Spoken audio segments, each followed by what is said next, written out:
hindi porket low budget ka lang or independent ka lang ay hindi ka na magkakaroon ng access sa mga lugar o mga location na crucial para sa vision mo sa script. And action. Parang may slight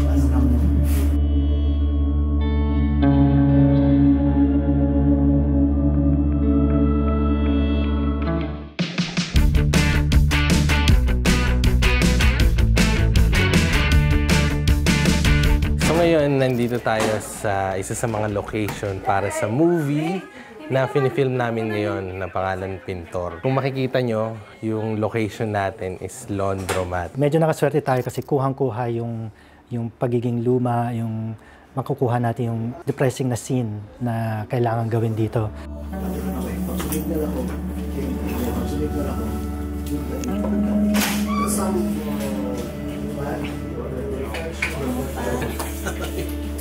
Sanay na ako lang.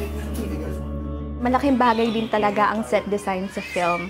Nagpo-focus din tayo sa kung ano magpapadali at magpapamura ng production. Kasi sa totoo lang, dito lumalabas ang tunay na galing natin.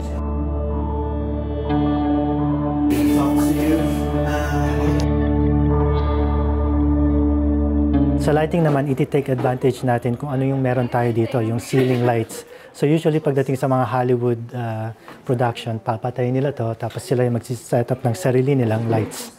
Pero dito, gagamitin natin siya and dadagdagan na lang natin ng mga iba't ibang tube na effect, parang flicker.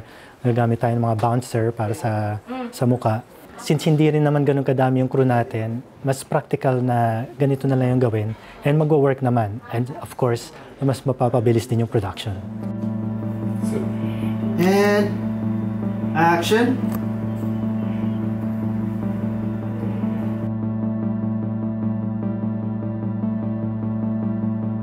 Paano rin tayo makahanap ng isang location? Dalawa yung option kasi may mga location na talaga na pwedeng gawan and mag-i-inquire ka na lang. Or papasok ka mismo dun sa establishment, tapos tatanong mo, tapos kung papayag sila, then okay. Scene 6L, take 1. Same action, right? Okay, and action. Pagdating sa composition ng shots, iti-take advantage natin sa mga establishing shots yung row ng mga washers and dryers. So kung makikita natin yung shot dito, yung lines papunta dun sa character. And then merong square sa gitna. Nandun mismo sa gitna yung character natin.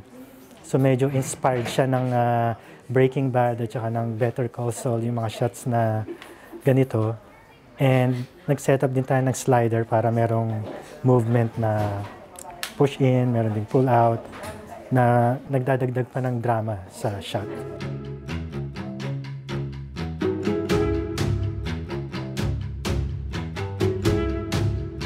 Lagi nating naririnig yung salitang, Hollywood North. And iniisip natin usually mga Hollywood. Pero ang totoo niyan, sobrang supportive ng mga local businesses dito, ng community.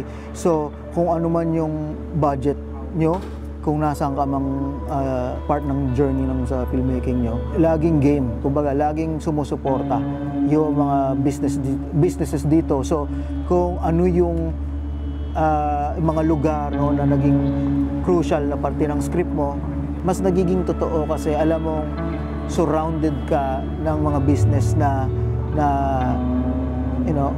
sakto or talagang magandang representation nung mga nasa vision mo sa script.